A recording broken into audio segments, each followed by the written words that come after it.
Okay. And then we can move to power consumption, which is kind of why I was asking about the Apple announcements and stuff. And also, anyway, it's like power is a huge, huge deal, power consumption. Okay, so where we left off is, just as a reminder, is we were looking at this method of estimating delay and the delay through multi-stage paths. So specifically, we were looking at what was the best case delay, assuming you had a certain functionality, what was the best case delay that you could have there? And we decided, or hopefully we showed, that it basically you wanted to have the same stage effort or delay per stage to optimize your full delay. And we calculate what that delay was, etc. And now we want to figure out, did you guys have questions about that? I was just getting like sort of like a rabbit hole, and it's very confusing, but I hope I'm going to summarize here in a couple of slides, and hopefully it makes some sense. And our next project is kind of have to do with this stuff to get you used to looking at delays, etc. But any questions up to now? I think we were just looking at, those are the kind of things that we saw as the last bit of the example. Okay, if not, then I think we go to the last bit of this example, which was, given all that, we wanted to size these components. But basically, question is, okay, having all that, what's the optimal size for this, 3-input NAND gate, and what's the optimal size for the 2-input NOR gate, given that our loading is 45 and our input stage sizing is 8. Now, first, let me define what these numbers mean. So 8 means that this is a 2-input NAND.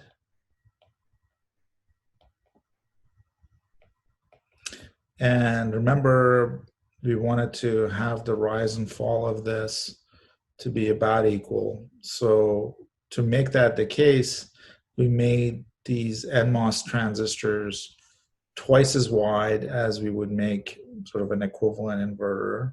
And we left these PMOS FETs alone. They were twice as wide as the NMOS FETs to begin with. And so if I look at any input here, each input, it's going to have a input of 4. So C equivalent, say, of 4. Okay, so this means, okay, but this, so that's a default and 2-input NAND gate. When this says is 8, it's saying it's these devices should be twice as wide as normal, so that the input is C equivalent is 8. So this guy, this dude, is going to look like 4 for the NMOS FET. It's going to have a higher drive than the minimum.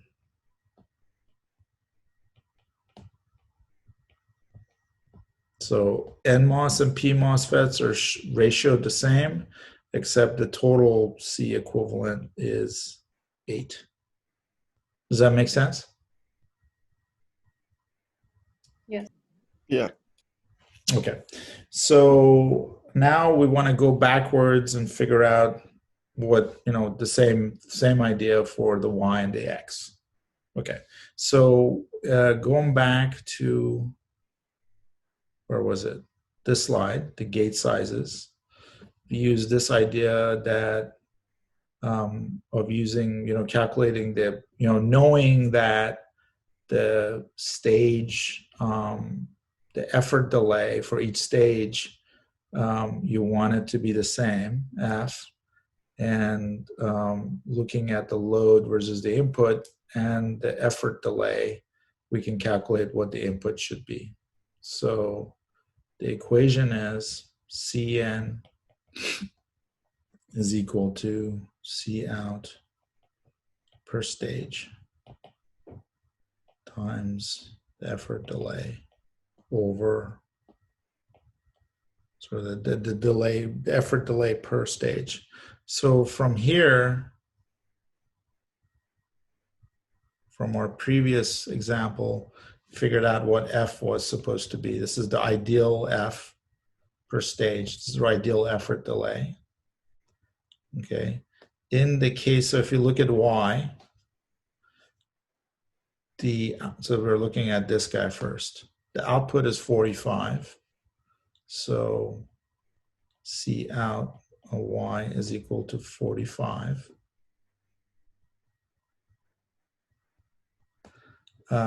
G sub I, so this guy, the G, for a 2-input NOR gate is 5/3. So G sub I is equal to 5/3. So Cn sub I is 45 times 5/3, oops, divided by 5. So that comes out to be equal to 15. So you want the loading on this, the ideal loading or the ideal sizing for this NOR gate is so that it would have a loading of 15 on each one of its inputs. Now let's look at a NOR gate. The NOR gate looks like this. 2-input NOR gate, sorry. So the minimum, we left the ends alone because they're just in parallel. But the P's, when you just had one P, it would be 2. Because you have 2 of them in series, you got to make these 4 and 4. Okay, so again, we want to have the same pull up and pull down ratio as a minimum size inverter. So if I look at this input, the C equivalent is 5. And so if I want to come up with something where the C equivalent is 15, I want to make something that's 3 times bigger. So what this guy is gonna, the sizing of this guy is gonna look like is this will be 3,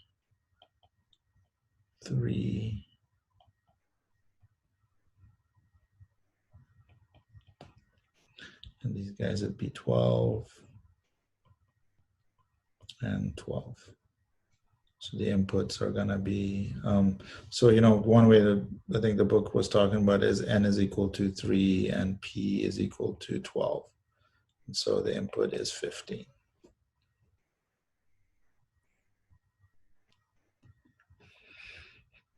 Any questions about that? Okay, so then we work back one more. So now this is 15 as a load to this NOR. So this is, so Y is equal to 15. And now we look at the NOR. So C out for the NOR is 15 because it's the loading of this guy times the effort delay. So a 3-input NAND gate also had a 5/3 G. So that's 5/3 divided by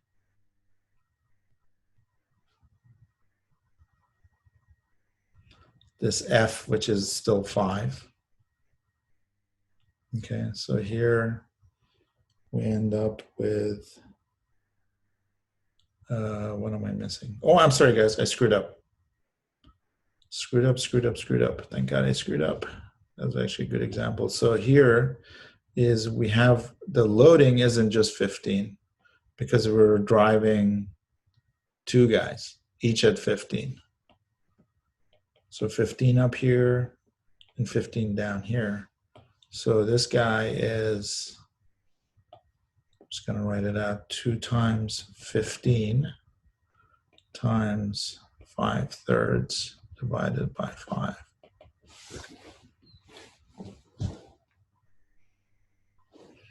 So it's equal to 10.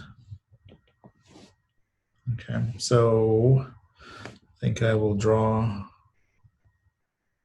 let's draw this guy over here. So if I was going to draw the NAND gate, so NAND's going to look like that.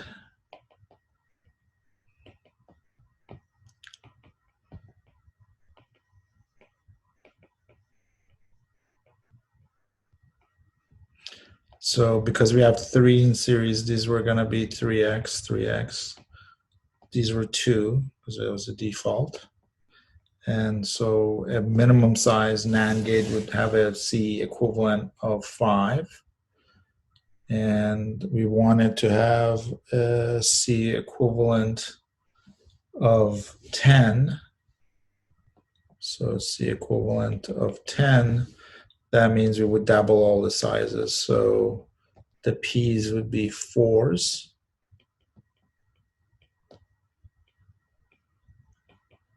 Oops.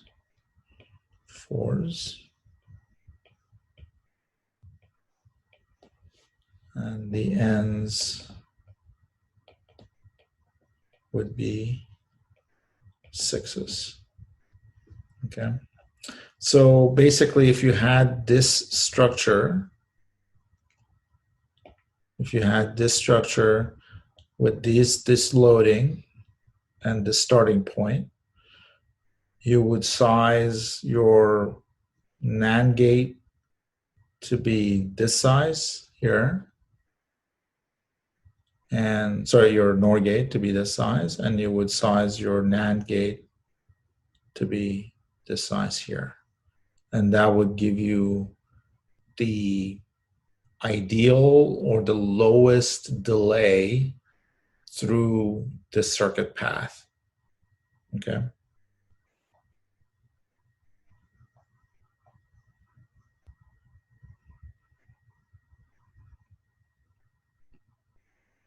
Let me give, boy, do I want to do this?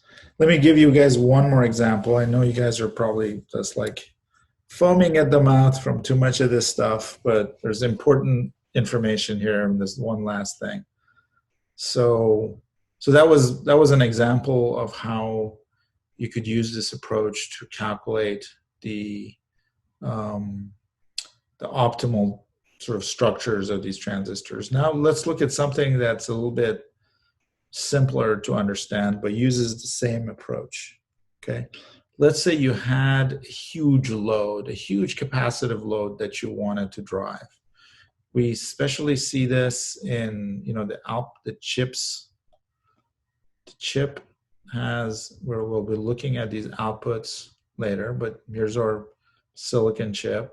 It's gonna sit in a package. I'm sure you guys have seen this package. It's got a wire bonded, and it's driving these outputs on your printed circuit board, on your motherboard or whatever. And the capacitance on anything outside the chip is huge compared to any capacitance you see in the chip. Okay, much, much higher. So here it's easy to see like 15, 20 picofarads of capacitance for a line that goes from one chip to another in your printed circuit board. Inside the chip, you're probably going to be looking at, 100, maybe 10 to 100, most maybe 500 femtofarads of load capacitance. So the situation is that you need something here, what's called an I/O circuit, or input-output circuit, or in this case an output circuit, that's a buffer that's getting bonded to this outside load that's driving this huge load. And it's very important to figure out how to design that buffer when you're going from designing stuff that's pretty low capacitance to something that's very high capacitance. do you design this as one huge buffer, one huge inverter, or do you break it down into a bunch of other inverters? How many stages? So anyway, this is ends up being an important factor. Another place where it's very important is your clock circuits inside the chip. Again, the clock circuits have a very, very high, large capacitance. And the question is, what's optimal? Do I use a single inverter or two inverters or four inverters, or how do I size this thing to give me the least amount of delay? Okay, so here's this example. You have this load. In every case, it's 64. And initially, your small, your whatever's you're driving, your input is doesn't have a lot of drive, whatever's driving these guys. So these guys are just minimum size drivers, inverters. And the question is, what is the lowest delay? Is it one? Is it, two? So if you have two inverters, and so this second inverter is 8 times as big as the first inverter, or do you go to 3 inverters and make the ratio between each stage less, so make the ratio 4 between each stage, or do you even go finer and put in 4 inverters so that the ratio is even lower? So what's the optimal? Okay, and this is a very important result here. So let's see if we can calculate it out. So for all of these circuits, the H, so the H from the output to the input is 64, because C out is 64, in is 1. Okay, so that's all the 64. And for all G, because they're all inverters, G is equal to 1. So F, which is G times H, is 64 for everything.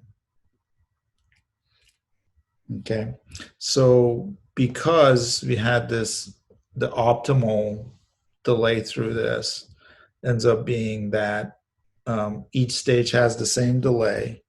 We say that the equation for the delay ends up being 64 to the root of n being the number of stages,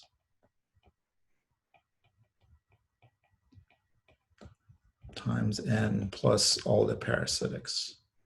Okay, this came from our work. Where was it? Up here. Okay, basically we said this comes out of the delay. The optimal delay is every stage having sort of the same delay essentially. So let's look at these numbers here using this equation. So if we have just one driver that's, again, doing all the driving, or n is equal to, in this case, n is 1, this n, f, and d. So n is 1 in this case. In this case, in the second case, n is 2 stages. Third, 3 stages here, and 4 stages here.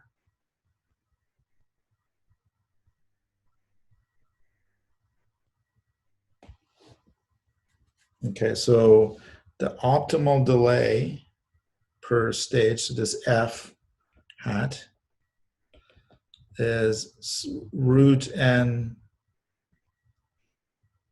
of 64.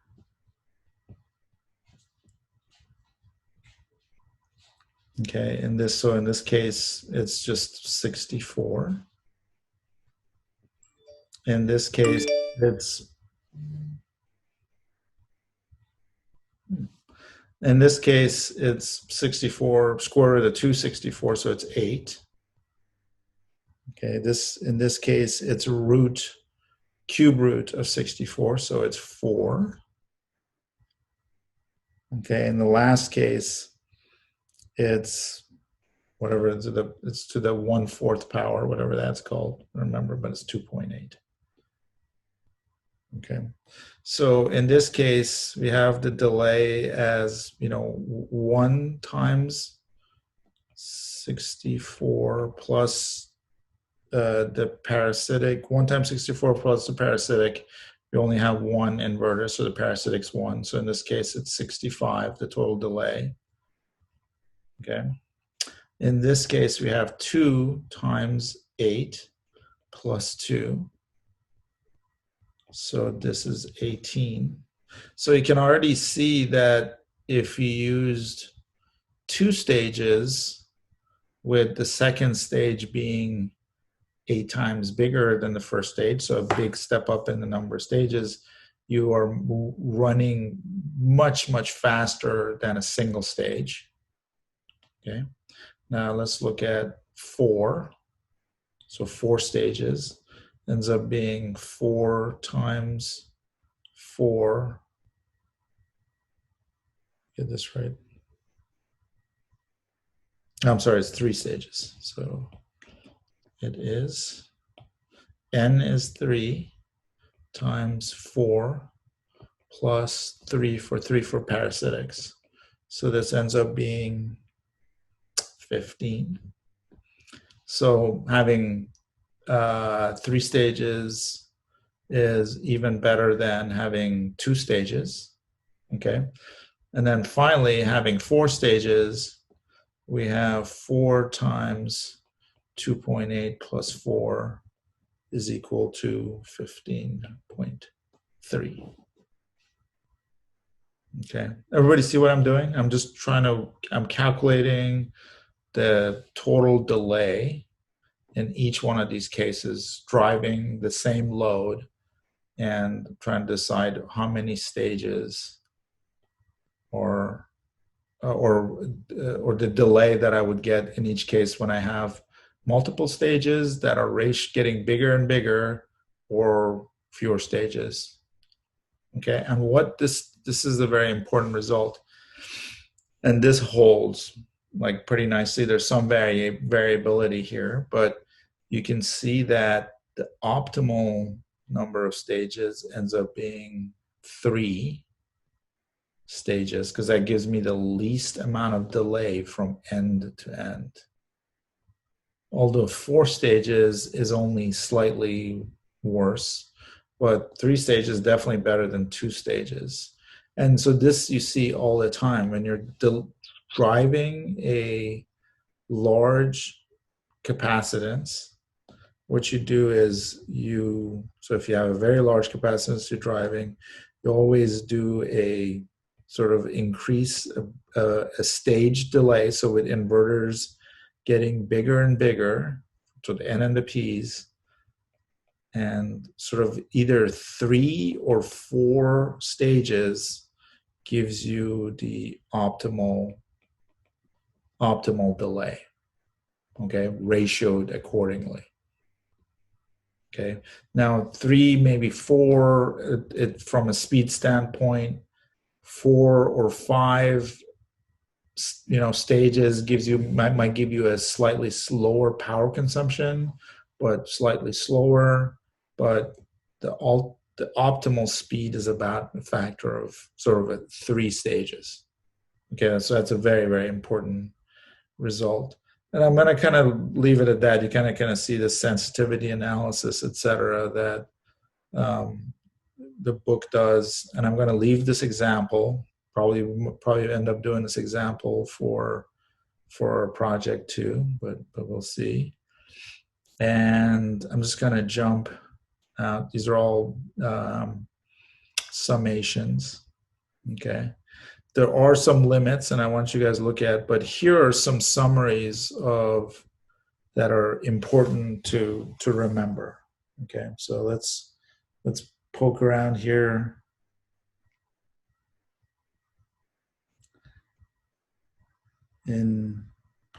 So let's see. So this is probably, this is very important, that this is just what we calculated, is about a 3 to 4. When the effort delay is 3 or 4 is when you have the fastest path. Okay. And And that, okay, so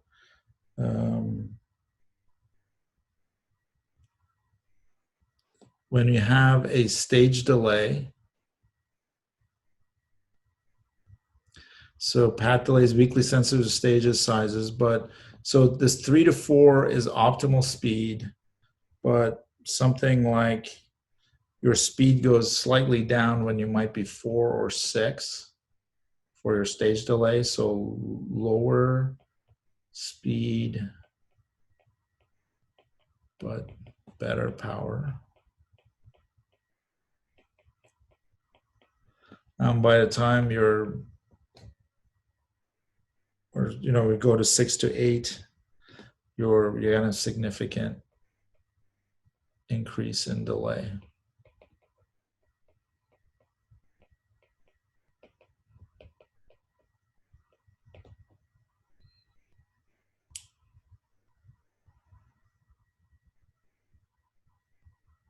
Okay, this is, so that's one, like sort of sizing your drivers so you have this kind of effort delay per stage, which essentially means if you have inverters only, it's about, you're growing the size of the inverters by about a factor of 3 to 4, gives you your optimal delay. So that's very important. Second thing, I think I might have already mentioned, is NANDs are faster than NORs, just because of the logical effort. So for NAND, if you remember, logical effort was 4/3. For a NOR, to input NOR was 5/3. Okay, so if you see like synthesis, you usually try to synthesize to NANDs, and unless you have to, you don't synthesize to NORs. And then if you're driving large capacitances, you want to drive them with inverters or 2-input NANDs, or because 2-input NANDs are fairly close to inverters, but and sometimes you need enables, etc. So I think those are the major things that I would take away from this as rules of thumb.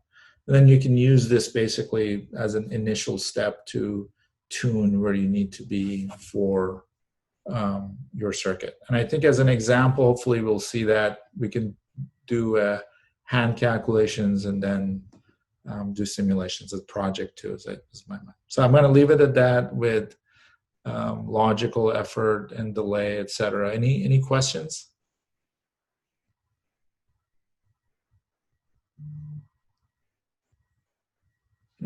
Okay, if not, let's then move on to the next thing, which is power consumption, which is very, very important.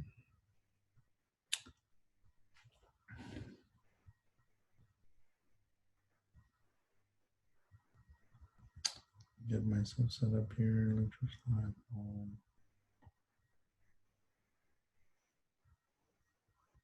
Okay. Right. Okay, so we just got through talking about speed, and kind of the other side of speed is power consumption. I think at the very first lecture in the class, we talked about how for years the speeds of processors, the speed of silicon chips were going up. But one of the things that stopped that increase in raw speed was that the power consumption, the density of power consumption was going up very, very high. And we were getting to a point where, this was before, we started seeing this before the cell phone days. So mostly people were concerned about whether they would be able to cool these chips, because once you go from air-cooled chips in your PCs or whatever to liquid cooled, you're talking about much more expensive systems. I don't know if I don't think you can have liquid cool laptops, or at least I've never seen that. But anyway, it's just not good to have liquid cooling. And even at that point, sometimes it would break down. But so anyway, power consumption and how it limits the performance of the chips are, really a big factor. So, for example, in the new chips that Apple announced, those happen to be laptops, and you have like you want, something as fast as you can get, but you still want your laptop to work for, I don't know, 4, 5, 6, 8, 10 hours without being plugged in. And same with your cell phone. You want it to be fast, but you want it to work all day. On the other side, if you're looking at, like the server farms or cloud computing, their power consumption is a big part of their problem because they have all these very high power consuming servers sitting in the same room. They have to bring power to that server farm. It's actually kind of scary to see how much power consumption these cloud computing centers, et cetera, takes, given the total power consumption of someplace like the US or et cetera. And you also have to cool those places because you want to pack these things in, get as much you can per square foot. So power is a very, very important factor in chip design. Very, very important. So we're going to look at a few things, and most of what we're going to talk about is going to be how to reduce the power consumption of, individual circuit elements, assuming you already stuck with those circuit elements. But to begin with, when you start a design at like a high level, that's the place you can tackle power the most. So the most important thing about power consumption, important thing about power consumption is that, to power things down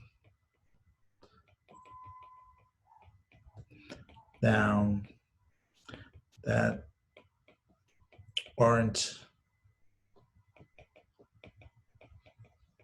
being used. Okay, so we won't look at this in this class. It mostly at sort of as a higher level of abstraction when you're looking at sort of the architecture of your chip, but that is your best bet to start by aggressively powering things down. I pulled this from just this afternoon right before class, and it's a simulated heat map. I guess it comes from Apple. It's from their A13 chip that I think was being used in iPhone 11 generation. So one generation older than what's coming out now.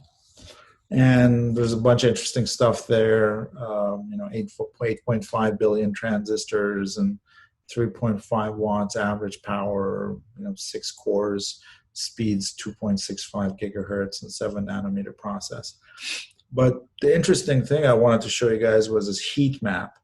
And what a heat map is depending on where you create it, or you can either do this in the lab with an infrared camera, or you can do it in your simulation environment by plotting sort of power consumption and heat as a function of area. So what they do is they give color-coded, say, for example, red might be the hottest, yellow is, lower, and, by the time you get to black, there's no power consumption there. And again, this is your chip. This looks like a simulation to me, but you can see this is a typical case, and you can see that most of the chip is turned off. Most of the chip's not doing anything. and it's only just, you know, a few blocks here and there that are on and are burning power in any particular time. And so this kind of approach is something you see a lot, is powering down, especially the clocks, to circuits that aren't being used. And you don't see a lot of circuits operating at the same time, depending on the modes. And even there, you see very few that are toggling. You know, it's hard to, in this cut paste, to tell the difference kind of between red and yellow.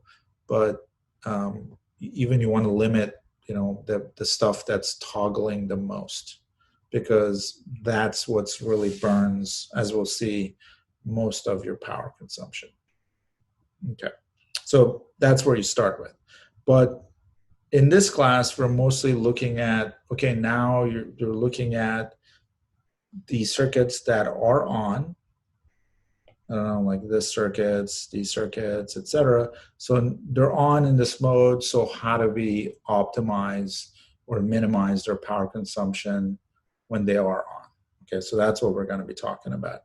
And to talk about it and to show you guys about what defines the power consumption of CMOS circuits, we have to sort of lay down, just remind you guys of a few equations. So there is, you know, something called the instantaneous power. So power is a function of time, and that is the current, the instantaneous current, times the instantaneous voltage. So let's say you have a resistor. Oops. Let's say you have a resistor. You know, there's a voltage across this resistor as a function of time and a current. The power consumption at any point in time is the current times the voltage as a function of time. Okay.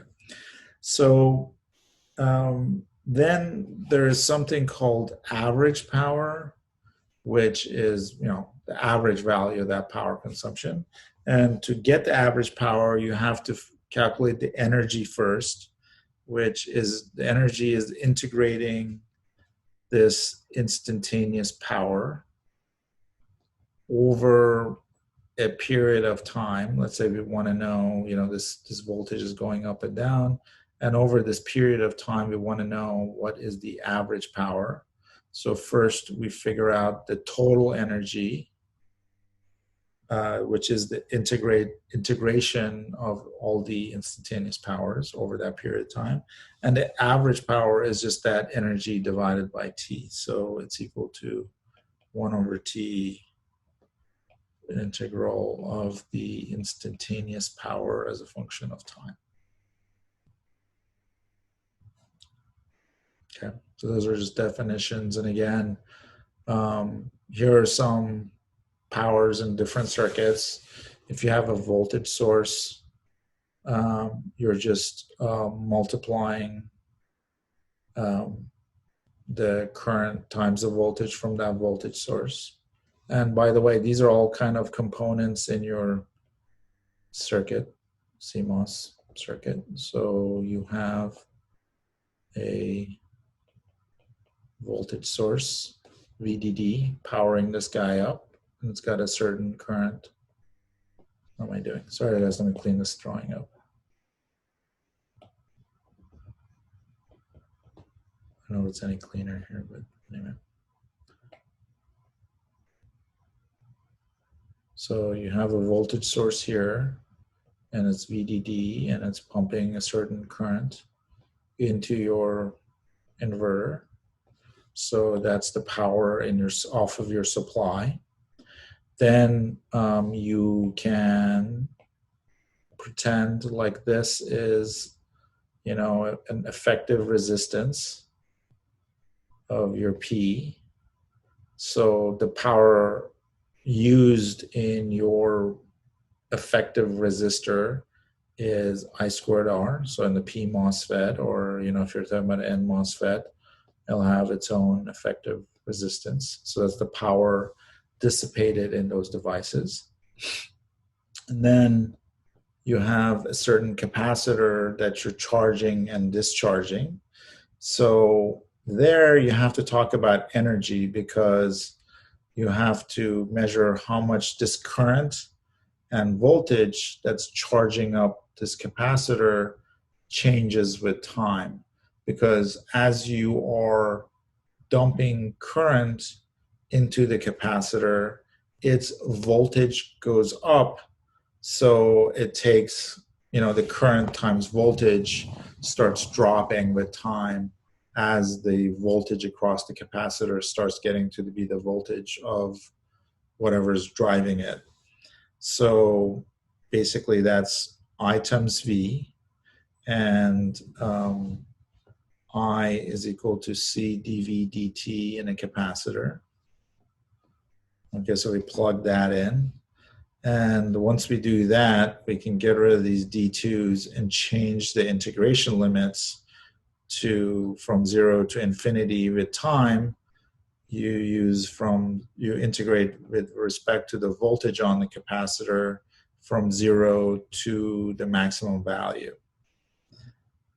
Okay, so you end up with the energy to charge a capacitor up to a value Vc to be 1/2 Vc squared. Okay, so if you had,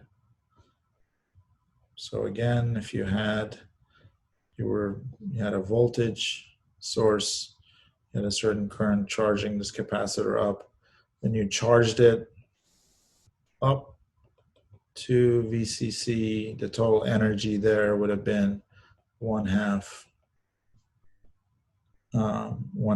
CV squared. And when you, so that's that guy, and if you close that, now let's say you open that and you discharge the capacitor to ground, so it goes down to ground. That energy is also that is the same energy, but it gets dissipated into the ground. Okay, so the energy of your capacitor, you dump energy into the capacitor, 1/2 CV squared, to get it to a voltage of Vc, and you dump that same amount of energy out when you discharge it to 0. Okay, any questions about that, guys? They're sort of like basic circuit background stuff. Okay, so now let's look at our circuit, which again we're modeling as the first order sort of resistors and capacitors. Okay, so we said that when we're charging this capacitor C sub L, so let's say we're charging, so this guy is off and N is off. So the P is charging up the load capacitor up to VDD. Okay, so that in this case looks like we have a switch that's closed, which is our PMOS, that's connecting VDD to our capacitor C sub L. And the total energy in that case to charge up that capacitor is 1/2 C sub L VDD squared, which is just, we got from our equation here. We're charging it up to VDD, so that's the energy. Okay. Now, at the same time, during the same time, what the power supply sees is it sees, so this is the power supply, VDD, sees this instantaneous current, IT times VDD, and we replaced I's with C dV dt. Okay, get rid of this, put the integral in. So you end up with C sub L VDD squared as the power, as the energy coming during that same period of time. The energy from the power supply is, so this energy is CL VDD squared this energy to charge this guy up was only half of that. So this leads us to say that the other half of this energy coming from the power supply gets dissipated in this resistor, okay, in the form of I squared R. So what happens? In this cycle, in this pull-up cycle, in this charging of CL cycle, we draw CL VDD squared from the power supply. We charge up the capacitor to VDD, and then we burn up and it turns into heat energy, half of that value in this pull-up PMOS, okay? And then, so that's to charge it up, okay? And then in the next cycle, so this was V in, goes from high to low, and means that V out is going from low to high. So in this cycle, that's what happened, is we drew energy from the power supply, we charged up the capacitor, and we sort of created some heat because the switch that did that burned up some of the heat. In the next cycle, so let's say input goes high and the output is low going. So now the PMOSFET is off and we're discharging that capacitor through N, okay?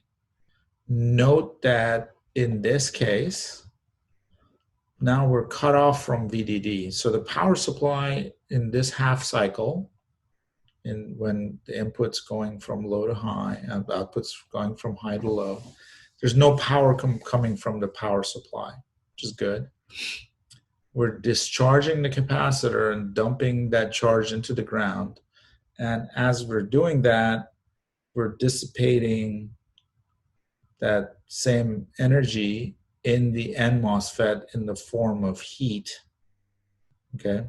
And so that's sort of this energy equation here. So what happened is we only pull power from the power supply during input low going or output high going transitions. When the output goes from high to low or when input goes from low to high, we don't pull any power from the supply. So we only pull supply through one edge, okay, when the PMOSFET is on and is charging the capacitor. That power, there's power and energy that does get dissipated in the circuit out here, but it's already been pulled from the supply back here in this rising edge. Okay, any questions about that? How the cycle looks? This next slide. Sorry, did somebody ask a question? No, I was just saying no questions. Okay, great, thanks, Tim. So this next slide kind of represents that in a graphic way. Okay, so this is an example of, you know, it's, what was it, I don't remember the process, but the supply is 1 volt. That always makes life easy to calculate power consumption. It's a circuit that's driving a 150 femtofarad load at 1 gigahertz clock. Okay, so let's look through. So here's the input. So there's the input. It's going from high to low and low to high. And it's going to do that in 1 nanosecond. So that's our 1 gigahertz frequency, switching frequency. In time, 1 gigahertz is 1 nanosecond. High to low, low to high. And then the output is going from low to high, high to low. So now let's look at the current through the PMOS. So initially, when the input goes from high to low, the NMOS is off. So if you're looking at the current through the NMOS during this time, this time. The NMOS is off, so we don't have any current going through the NMOS here, but there's current through the PMOS that's charging the capacitor. And the way it looks is, just going to draw it sort of in absolute sense. So if you're looking at ID versus VD, so remember for this PMOS, VDS is the difference between the output voltage, the difference between, whoops, shouldn't have done that. The difference between the output voltage and VDD, that's the drain source voltage, okay? And ID is the current through it. So initially what happens is this guy, the output here is at 0. The output's at 0, so you have a very high VDS. So you're here where the curve is. So you have the ID SAT value coming out of your PMOS. So in time, what happens is your current goes up and hits ID SAT, and it sits there. So if I zoom in here, so these are from actual simulations, you'll see once I hit ID SAT, the current can't go up anymore. So the current sort of, that's the max that transistor can put out. And it's charging the CL during this time. I'm charging the CL to go higher and higher. So I'm charging up this capacitor to go higher and higher. And that means my VDS is shrinking during that time. At some point, VDS shrinks enough that I go into linear operation. So in linear, my current is less, right? If I was assuming this was a perfect NMOS, I would have the same current for a while, and then I would go into the linear domain, and then my current would drop. So my current starts to drop as the capacitor charges up. And then finally, the capacitor charges up all the way up to VDD, and basically there's no more current through the PMOSFET because both sides of the PMOS are now VDD. Okay, and the same thing happens when the input goes from, the reverse, sorry, happens when the input goes from low to high, except it all happens in the NMOSFET. So initially you end up with, the NMOSFET ends up being in saturation because this point might be VDD. So it's a very high VDS. And then you'll sit there, you'll discharge the capacitor, and then your current starts dropping because you get into the linear mode. Okay, so if we actually look at the current in the capacitor, so this is I sub P, current through the PMOS, current to the NMOS, this is a current to the capacitor. It looks like basically current, it goes into the capacitor like this, and then a while later there's a current that comes out of the capacitor as you discharge it. Okay, and when there's a small period of time where both the N and the P are on. So as this input has a finite fall time and a finite rise time. So for just a short period of time, is sitting around here, our input voltage is, both N and the P are on for a short period of time. So you also end up getting current going from VDD. So there's current, majority of the current is going into the out, charging the capacitor, but for a short period of time, a small amount of current goes from the supply to the ground directly, and it just sort of around this point. So you see there's this bump in the current when, when both N and P are on, and same, there's a small bump here. But it's for the main part, we ignore that. That ends up being a small amount of the current. Okay, so those are the currents going around. So then if we look at the power consumption that happens, where are we?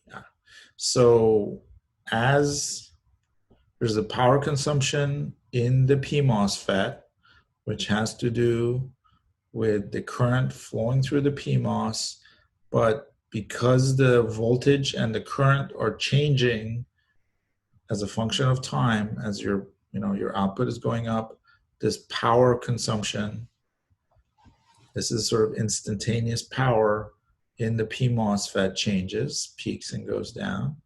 And then same with the N on the pull down stage. Then if you look at the power in the capacitor, it's the sum of those. And the main thing though of interest is that if you look at the power, this P is, sorry, this is a little pixelated here. This is the power from the supply. And you see that you only pull power from the supply when you have your output is having a low to high going transition. So only during those transitions do you pull from the supply. Okay, and again, so this is the energy dissipated. It's the energy in the capacitor and energy taken from the supply. Okay, so that's kind of how things look as a function of time. But the main things I think to take away from this is that you are only pulling power from the supply when you have a low to high going transition, and that the total power pulled from the supply is, well, let me go to the next slide to tell you guys that. Okay, so hold that thought. So if I look at the total switching power, let's say we want to look at what happens. Let's say we have a clock, right? Let's say we're driving a clock and we have a bunch of these clock pulses. You want to know what is the switching power. So we want to get the average power over some period of time t, and you get a bunch of these pulses. Okay, so when you get the average power, you integrate current times voltage of the supply, instantaneous current. The voltage on the supply is set at VDD, and then we divide by the period of time we're looking at this. So anyway, we integrate, etc., and when we get basically this many switching elements. If you're looking at a period of t and a frequency fSW, this in that period of time t, this is the total number of, whoops, something strange is happening. So this is the TFSW is the total number of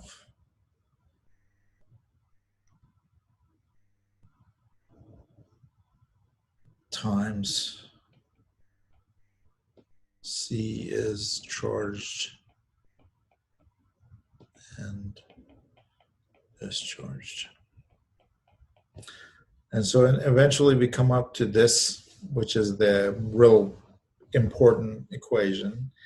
I would memorize this equation. This is the sort of switching power of CMOS circuits. So it's basically CV squared F. So F would be, let's say this is a clock. F would be your clock frequency. VDD is your supply voltage.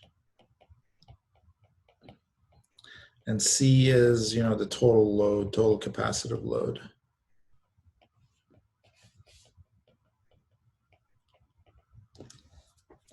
So, so what does this tell us? Well, it says that it doesn't matter how you size your transistors when it comes time to switching power.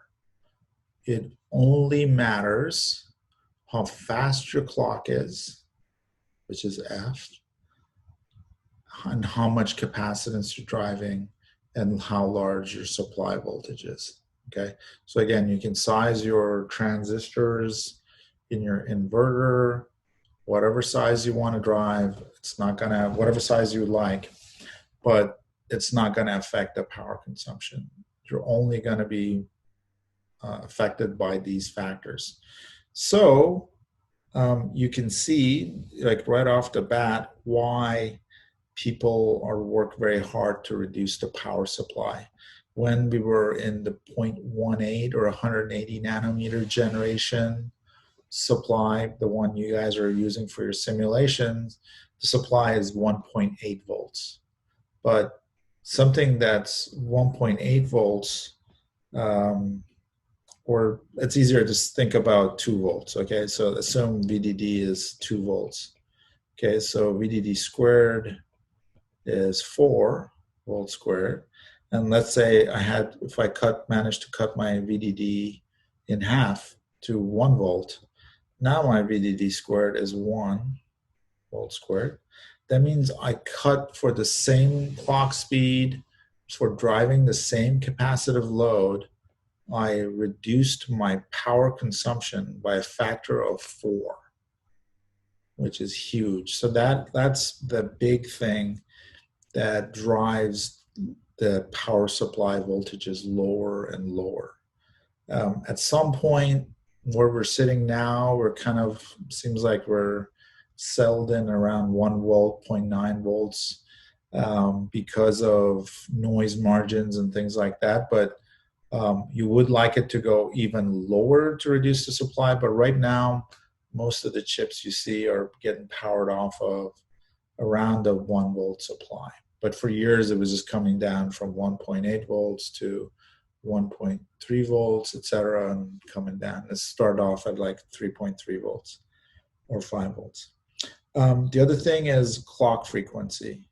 Okay, so that's another thing you see sort of being limited now. For a long time, you were used to new computers coming up, and every generation of computer, the clock rate would be going up, going up. Right now, it's not such a big deal. I think that example of Apple phone, I showed you guys, was 2.5 gigahertz clock. I'm going to guess the previous generation to that was still 2.5 gigahertz. You don't see that going up very fast, very much. What people are doing to increase the amount of performance is going to multiple processing cores in parallel, and then getting sort of smarter with their algorithms, etc.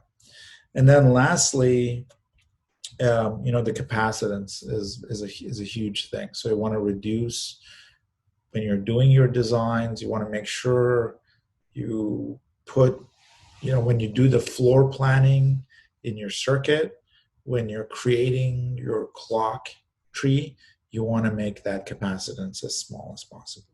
Okay. So this would be the average power consumption if you had something like a clock that switched on every cycle of this FSW. But not every circuit is like a clock. So a lot of circuits don't switch on every clock edge. So another thing that people have come up with, sort of it's kind of a rule of thumb or some way to account for that, is this concept called the activity factor, alpha. So for example, you could have a signal if it switches every cycle. So for a clock, alpha is 1. Okay, if you have something that's, so let's say this was your clock. Clock. So the activity factor is 1. Data can only change on one edge of the clock, right? Because of your, flip-flops and latches, etc. So the fastest sort of data can change is alpha is equal to 1/2, which is good. And on the average, people assume that your activity factor is only 1/10. So, if you have a bunch of circuitry, people assume that 90% of the time that circuitry is not switching. So that's kind of the rule of thumb that is used. It just depends on what your circuits are. So, okay, let me. So this short circuit current, we said that it's a small part. This is where N and PMOS are both on momentarily, but we said we can generally ignore that. So this is kind of the total power consumption during switching. Has to do with switching load capacitances and the short circuit current, so we can sort of ignore most of the time. So, and then this is basically alpha CV squared F. Okay. So that's the dynamic power consumption. Now, going back to our discussions about leakage, excuse me, in transistors, unfortunately, we said most of the transistors aren't doing anything. And unfortunately, because of leakage, even when they're not doing anything, they are pulling some power, because they're pulling some current from the supply. And there's enough of them that ends up being pretty significant. So, what I'm about to say is not scientific, but in sort of an advanced process, whatever that is, advanced process, let's say it's stuff that's smaller than 65 nanometers, say.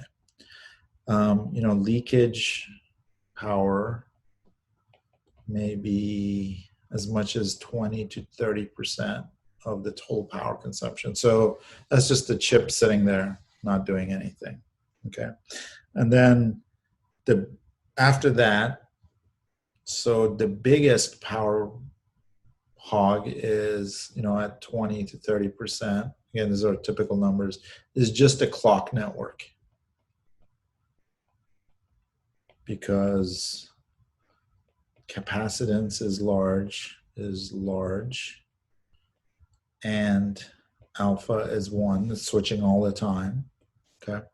After that, you start looking at, maybe another 20, 30%, your memories, which hopefully we'll get to talk about a little bit.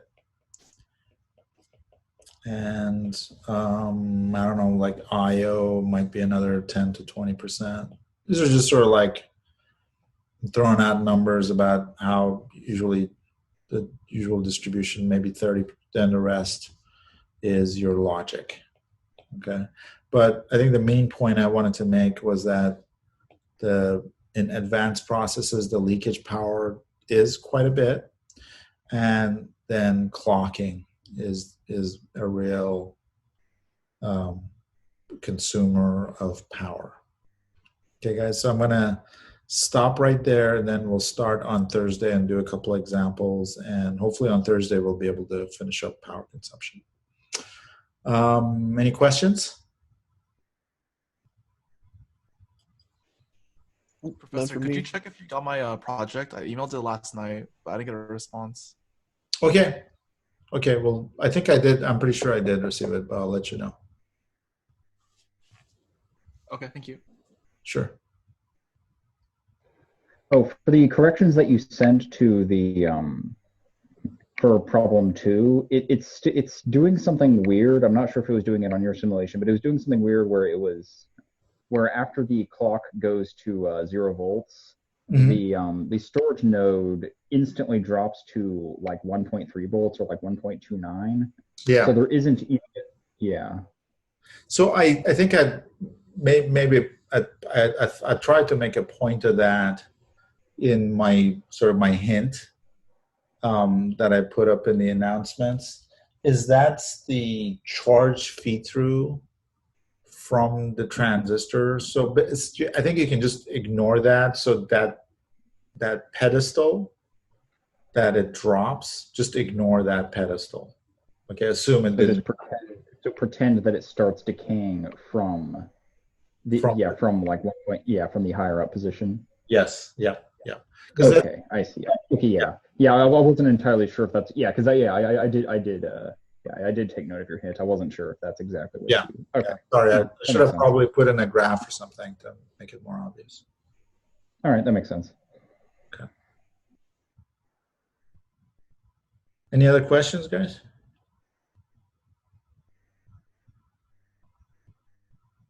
Okay. Otherwise, I'll talk to you guys on Thursday. Thanks.